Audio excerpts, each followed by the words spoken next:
After Monday's flurry of NHL activity, is there anyone left for the San Jose Sharks to sign?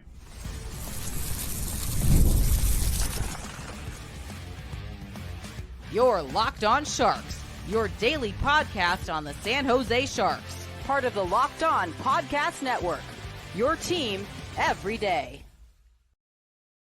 Hello, welcome to Locked On Sharks, the premier hockey podcast covering your favorite team in the Bay Area. My name is JD Young, caretaker at the Reef, also the co-host of Locked On NHL. I want to thank you for making Locked On Sharks your first listen. Proudly part of the Locked On Network. We cover your team every day. And if you want to be an everyday, all you have to do is just follow wherever you get podcasts, or you can watch on YouTube as well. And today we're getting caught up, ready for free agency. Has been a flurry of activity throughout the NHL.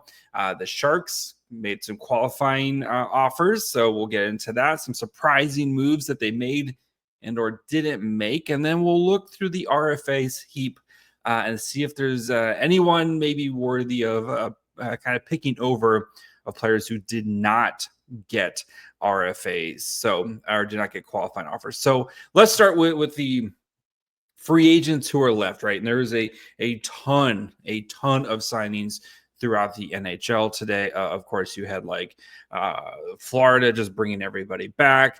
The Blue Jackets starting Sunday night and then into Monday, kind of taking care of their own people, like with Provorov and Fabro both being re-signed. Just a ton of activity, right? A lot of names that Sharks fans kind of circled as like maybe a potential guy here could be, are now kind of off the table. So who's left, right? And we know kind of the Sharks need to get some more middle six help, right? Preferably someone who has some center flexibility. We know they need to have more defensemen, and they need a backup goalie. And that one, we'll get to that, but still. So looking at kind of who's left over when it comes to free agents, the highest scoring player who is still left over would be one Mikael Granlund. So he had 66 points in 83 games, the most points actually when it comes to just raw points. There was other players who had more points per game, but he is the highest kind of ranking guy. And it does sound like the Sharks are still interested in the Mikael Granlund reunion. What a potential contract would look like, who knows, especially since everybody is looking for like a 2C or a middle six help. So it's probably going to drive the price up right now. But if the Sharks are, interested in bringing back Granlund, they can easily outpay anybody, right? As the Sharks do have the most cap space heading into this offseason and need to spend about 20 to 25 to comfortably get over the cap floor. I think the cap floor is set at 70.6 and the Sharks are right around 51. So you want to spend at least a little bit over the cap. That way you're not kind of having to worry about it, but still. So other kind of the big names out there, of course, Ellers and Brock Boeser, the two kind of big forwards that are left when it comes to actual scoring production. Ellers, who did have 63 points in 69 games, and then Brock Boeser put up 50 points to 25, but Boeser is a former 40 goal scorer type of player. So a little bit of a down year, but we know what the Canucks were last year, a weird team, because we know the Canucks just can't be a normal team. So I still don't think Greer is going to be in the high-end free agents, especially for guys who are seeking term. We know Boeser is seeking term, and I'm not sure what Ellers is. I think Carolina is willing to offer all the money for him. Among the forwards, some of the guys we've talked about, like Jack Roslovic, Hugh Suter, guys who I'd be interested in bringing in as well. You have a guy like Christian Dvorak, who might be a solid fit, kind of a middle six there. But maybe kind of a little buy low guy like Victor Olofsson there, Andrew Mangiapane, or kind of just some other names to kind of keep in mind here. Again, if you're looking to add middle six type of players there. Defensively, especially with the Ekblad news, right? And not only the Ekblad news, but the Provorov news and the and the Fabro news, like everybody just kind of keeping their own players here really hurts the free agency market when it comes to defensemen. The highest, again, in point product, just raw point production, the highest scoring defenseman from last year, who's available free agent, is Matt Grzelcyk, who had 40 points in 82 games. And that, again, that's nothing to sneeze at. So left-handed defenseman who we've talked about on this show would make a ton of sense for the Sharks and would really help them with their kind of their biggest need of getting the puck moving from point A to point B. Looking at some of the other defensemen, Gavrikov, who sounds like there's a lot of teams willing to pay big money for him. And I think the Rangers are going to be kind of one of the first teams lining up for that potentially. You have an old friend, Brent Burns, who's a free agent. You have Dmitry Orlov, who had a terrible postseason and is 33. And you wonder if maybe things are starting to kind of wrap up for him. Old friend Cody Cece's out there. Brian Dumoulin, who would maybe make some sense if you get him on a really, really short-term deal. He's 33. You have Ryan Lindgren as well as a potential option, at least defensively. Nate Schmidt, I could potentially see had him really kind of turned his career around with the Panthers here. Tony DeAngelo, which I want no part of just because of his locker room presence and everything like that. Of course, Nick Perbix, the analytics wizard, who is out there as well. But it gets really shallow really fast. When it comes to looking at this class here. So you do wonder if maybe Mike Grier has got something cooking. It's been very, very quiet from the Sharks and Sharks camp. And you wonder if, Bowen Byram, who is a potential option for the Sharks there, if maybe they look to try to acquire his services, especially if they want to try to add someone young who would fit the timeline of what the Sharks are kind of wanting to do as well. Maybe you look at trying to take on some other teams' bad contracts that could, but still would help you a little bit this year. I think of, I know like the Isles have some contracts that they're trying to get off here as they're kind of going through their rebuild, retool type of thing. I know they just signed Romanov to a massive contract here. But you wonder if a guy like JG Pageau, who's got 1 year left at like $5 million, would be a nice middle six option for the Sharks there. Like that might be a potential option. You wonder also if a team like the Panthers, who are going to be very tight against the cap floor, maybe the Sharks work out a deal with, getting a guy like Evan Rodriguez, who would, again, help out the Sharks, definitely help out the Sharks middle six there. He's got 2 years left at $3 million, a very, easy contract to take on. Or Jesper Bosequist, who's got like 2 years at 1.5, but still not kind of big needle moving type of moves there. So I do expect Greer to be like active tomorrow because, again, you got 20 to $25 million you have to spend just to comfortably get the cap floor. And he said it himself, right? He wants his team to be better. They need basically everything, right? As his words.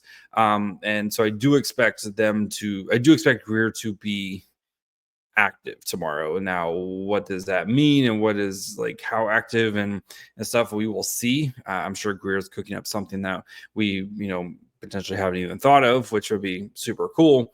But I know there's some people who are worried about like, are we even going to get to the cap floor here?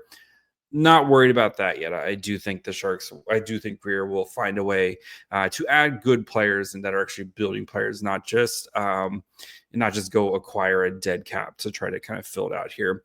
Goalie wise, it does sound like I think the Sharks are really circling around Dan Vladar, who would make a ton of sense for San Jose.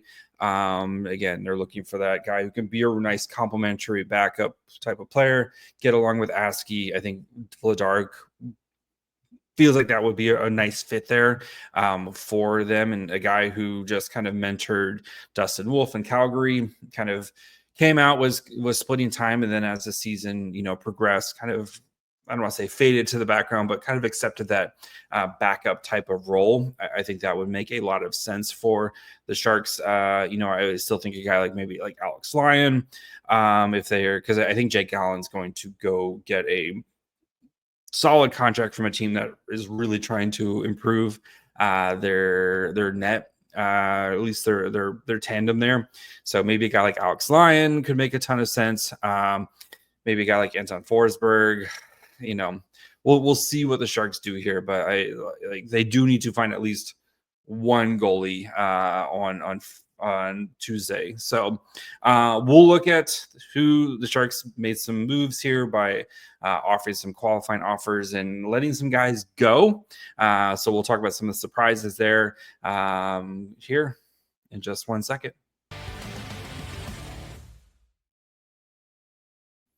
Summer sports are in full swing, whether you're into baseball under the lights, golf on the green, or high-stakes soccer action. FanDuel is the best way to make every game even more exciting.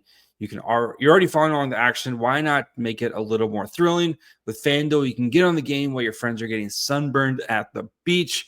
Right now, the Giants cannot hit. So I would just take the under on Giants games until they can figure things out.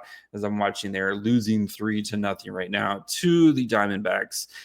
So I think I would probably take the under on Giants. Oh, it's 1-0. Sorry. Probably take the under on Giants runs for the foreseeable future right now. So if you're new to FanDuel, new customers can bet just $5 and get $150 in bonus bets if your first bet wins. Open the FanDuel app today or visit FanDuel.com to get started. All right. Before we continue, of course, I want to thank you for making Locked On Sharks your first listen. Again, I know the draft is over. We still got free agency. Mike Grier, I got a good feel. I have a gut feeling Greer cooks up something good for us. So we'll have you covered all day on Tuesday with any move the San Jose Sharks make that day. And of course, we'll dive into this draft class some more throughout the next couple of weeks as we got you covered here. And we start gearing up for the 25-26 season, which will be here sooner rather than later. So make sure you're following along wherever you get podcasts. And of course, you can watch on YouTube as well. All right, so the Sharks did make some moves. They had their qualifying offers, which was due on Monday. I think it was 5 p.m. Eastern time, so 2 o'clock our time. So basically with qualifying offers, these are RFAs that the Sharks decided that they wanted to keep, right? With the players who were not offered, they become unrestricted free agents, free to sign anywhere. Just because the Sharks do not qualify somebody doesn't mean that they can't re-sign them. And sometimes qualifying offers are more expensive than maybe what the player is worth, right? And the qualifying offers are kind of based off some, like how much they made the year before and, kind of stuff like that, where the contracts continue to kind of escalate, right? So, it's the players who did receive qualifying offers. This doesn't mean they have new contracts. This basically just means the Sharks will negotiate. So if a team does offer if the team tries to offer sheet them, the Sharks will negotiate with these players or potentially let them go. But they basically have the right to refuse, or they have a right to sign these players. So 3 players from the Sharks got qualifying offers: Thomas Bordeleau, Danil Gushchin, and defenseman Jack Thompson. To be honest, I was surprised that Bordeleau got a qualifying offer. I thought the Sharks kind of showed what they thought of Bordeleau by basically only giving him 1 game at the end of the season. I know he got hurt in said game, but kind of waiting until the very, very last moment to bring him up. So I thought they were going to just kind of cut their ties with Bordeleau. So a little bit surprised to see Bordeleau get an offer here. So we will see kind of what that looks like for San Jose and how they want to kind of move along with this. Again, I think they bring him in and kind of the same thing with actually both him and Danil Gushchin, and they basically said, like, this is your last chance to kind of make the roster because we have players who are going to be ready to pass you up here really soon. Bordeloux's qualifying offer is like $917,000, so it's not like some massive amount of money type of, easy for the Sharks to pay and then move him down to below. And I do think no longer waivers exempt, so he will have to pass through waivers to go down to the AHL. So as for Danil Gushchin, his qualifying offer is like $813,000 as well. So he's like neither one of these guys I think they're going to have to earn their opportunities. We'll just kind of keep it as that. So as for actually, I think Bordeleau may still be waivers exempt. Anyway, sorry, scratch that. But anyway, Jack Thompson, though, feel that was a pretty easy one, I think, especially the way Jack Thompson played. Was kind of that tweener guy, right? Last year, playing half his games with the Sharks and half his game with the Barracuda. I like to keep Jack Thompson around a little bit longer. I think there's still something there with him. At least bring him in, give him a shot to try to earn an NHL job. When it comes to the guys who did not receive qualifying offers and are now free agents, Carl Berglund, forward, Nolan Burke, forward, Brandon Coe, forward, Noah Gregor, Klim Kostin, Nikolai Kovalenko, Georgi Romanov, and Mitchell Russell. A couple names I think really stand out there. Kovalenko and Romanov, I think, are the two that you kind of point to.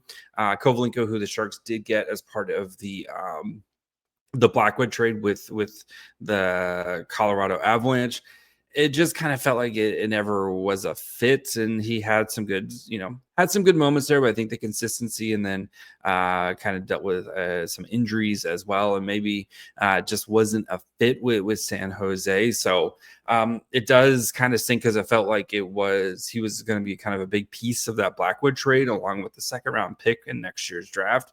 But it just kind of feels like maybe he didn't really work out. And again, as a guy who's 25 years old here, you wonder if the Sharks prioritize with it, kind of like with the Vlasic thing, which is what's more important to you, having a guy you feel like you have a lot of those type of guys like a Kovalenko, or the roster spot. And I think they prioritize the roster spot here. Romanov, I think, was the other one which was really interesting to me, because I thought Romanov has really improved in his 2 years here, especially with the Barracuda. A guy who was really raw when he came in, and still a pretty raw player, but like you definitely saw a massive improvement in his 2 years in San Jose. Again, doesn't mean that the Sharks can't potentially bring him back, but my guess is what they're probably going to do is you're going to get a backup goalie, whether it's Vladar or whoever. Then you're probably going to go find a veteran guy to kind of be the third goalie, right? The old Aaron Dell role of, if you need him to play some NHL games, he can play some NHL games. They're probably going to spend most of his time with the Barracuda. Then you have Gabe Carrier, who they just re-signed. And then you have Matt Davis, who's on a AHL deal. And that's kind of your 5 goalies there in this system, right? And Davis is probably going to start in the ECHL. And then if one of the AHL guys gets hurt, he'll come up and play, or if he plays really well, kind of like how we saw with Gabe Carrier last year. So that's my guess with that. But yeah, we'll see with the, with some of these guys. And right, we kind of like the writing was definitely on the wall for guys like Klim Kostin and Noah Gregor and some of the, and even a guy like Brandon Coe, who it just never worked out for Coe. He never kind of found that next gear playing in the AHL. Maybe he goes over to Europe, or gets an AHL deal somewhere else or something like that. But even Klim Kostin, right, a guy who showed flashes but just not that consistency. And again, when you have a lot of those guys on your team right now and you're trying to open things up to bring in some more competition and some more kind of legitimate NHL middle sixers right now, I think it was pretty easy choice for Greer with some of these guys here, unfortunately. So we're going to look at some former RFAs, guys who didn't get qualifying offers from their team. Got to kind of dig through the scrap heap and see if there's anybody maybe worth kicking the tires on. So we'll get to that here in just 1 second.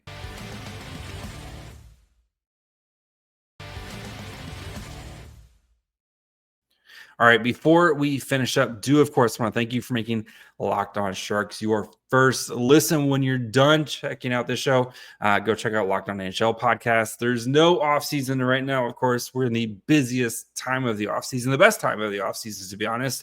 We're going to be bringing you the daily league-wide stories that matter most with the local coverage you love from Locked On. So find Locked On NHL on YouTube wherever you listen to podcasts. All right, RFAs, former RFAs, QF, guys who did not receive qualifying offers. Any players here worth kind of kicking the tires on as these Sharks, again, trying to find some maybe some diamonds in the rough here. None of these guys are going to be like, wow, type of players. But I do think there is some potential pieces here if you want to bring in some competition here. So Philip Tomasino, potential guy here. He was 23, right-handed shot, was with Pittsburgh last year at 22 points, including 10 goals in 60 games.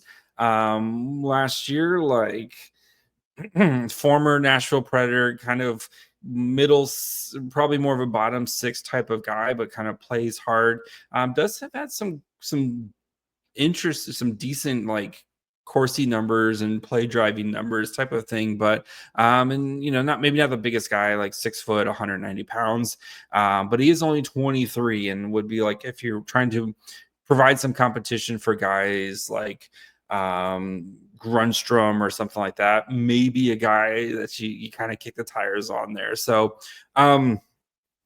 looking through the list here, I would say, like, especially if you want to go defensively, Zachary Jones from the New York Rangers, left-handed defenseman. He's 24, had 11 points in 46 games last year with the Rangers. Hasn't really been able to establish himself, but has put up some quality, at least Corsi for, and some quality analytics here. But again, a guy just has not been able to establish himself as a full-time type of guy. He's 5'11", 190 pounds, and again, left-handed shot. So do with that what you will. But maybe a guy who I think would be an interesting, especially if you kind of strike out on some other guys, a guy to potentially bring in as well. Another guy who I think would be just couldn't stick last year.